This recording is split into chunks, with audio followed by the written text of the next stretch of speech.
Looking for the green man is nice. It feels like we're looking for the nature, so it's really inspiring. We're at the Spirito del Bosco, which is the spirit of the woods. It's a sculpture trail in Canso, in an area near Como in Italy. And along the way, they've put, through this walk in the forest, they've put a lot of wooden sculptures. And I think there's at least one green man and plenty of wild men, wood spirits, that kind of thing. So we wanted to come back. As a type of inspiration, like these places, they feel really magic. And the green man is like the sentinel of the nature. We were inspired a few years ago here for when we did the Green Man project. And we've always wanted to come back and get some more inspiration for what we do. So yeah, we're going to see if we can find a few green men and get some inspiration for some new projects.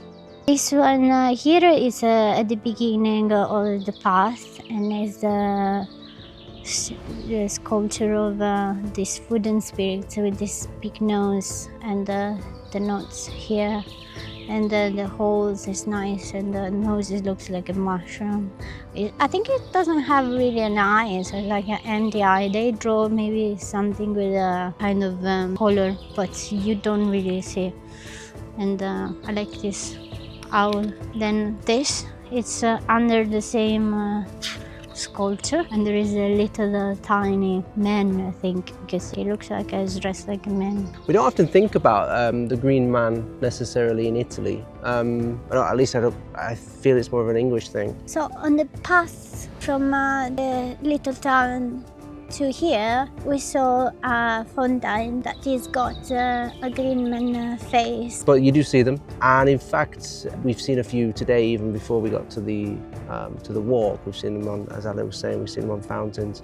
We are looking for the green man. There are green men in the forest, but there are green men in the churches, there are green men in historical buildings, and sometimes you can find and spot some green men in fountains that are connected probably with the water. And we've seen them around. Here it's more common to see the wild man, which is similar, kind of an archetype of a similar idea. Maybe it's a predating idea, maybe it's not even connected, but the wild man tends to appear more in Italian artwork, and you see them in frescoes from time to time. The first time I came here, I think the wooden spirits, they were carved, I don't know, probably recently, or I don't know, maybe a couple of years. I think because of the weather change a lot, and there are big storms, and so all woods change a lot. I like it because there are statues in the nature and feel like they are a part of the environment. So you can see, I don't know, like the owl, he's got like this crack on his face, who probably wasn't there before, and it was interesting. It's kind of my plan now with all the, I mean, we have like over 200 plants throughout the 4 Green Man decks, and I'd love to be able to find everyone. I don't know how easy that's going to be, so hopefully we can share a little bit more of that folklore, those superstitions, and you know, the folk remedies from each of these plants that we've studied over the past few years. Then there is this owl that is hanging. It's like it's a little bit aggressive. It's a type of owl. It's like he's coming to you. It's nice. It's like almost grabbing you, and you are going under this owl. It's starting summer here now, and the trees are changing, so we actually wanted to see a few of the summer trees and the spring trees that we put into the recent decks of the Green Man. So one of which is really big in this period is the elder, and since that's the kind of first character we ever put in the series with the elder witch, we wanted to find that, and this is the season where they're in bloom. So there's one right behind me, I think, actually, which we'll have a look at in a minute. I like the green man because the green man is the symbol of the nature, and looking for the green man, it's nice. It feels like we're looking for the nature, so it's really inspiring. So the Queen of Hearts of the original Green Man was the first card we actually came up with, and she is the Elder Witch, and it was the first inspiration of the deck actually, because I was reading up a lot on folklore of the area, and there was this story about how Elder it wasn't just this magical tree, but it had like a witch living inside. And we had a lot of elder growing outside our house, and still do. And a lot of people in the area, they collect the flowers, they make a liqueur, they make elderflower cordial.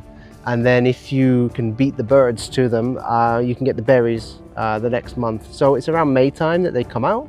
And you can see here this one that is in full bloom at the minute. So yeah, if you just take off the heads here, you can, I mean, even in our town, they were not frying them, were they frying them? It was like, yeah, they put them in a kind of batter, sugar, and they would fry the entire head, and eat that as a dessert. Elderflowers are kind of hard to handle. We made some elderflower cordial a couple of times, and the berries are a little tough to work with, but they're really good if you can get some. So yeah, it's considered one of the kind of most magical trees in folklore. So once we got this idea of the witch, and how if you would take the flowers or the berries without asking permission, you would end up cursed. So we took that, and that became the Queen of Hearts. And from there, the whole deck and the whole project kind of grew. We had this idea, okay, let's make all the kings, queens, and jacks connected to a different tree. And that obviously expanded then into every single card having a different plant or a different herb. And then the recent project with the Return of the Green Man, where we had 4 different decks with 12 different characters in every one.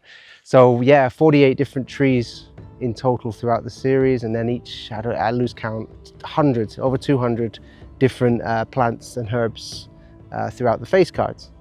So hopefully we'll see some of those here today as well.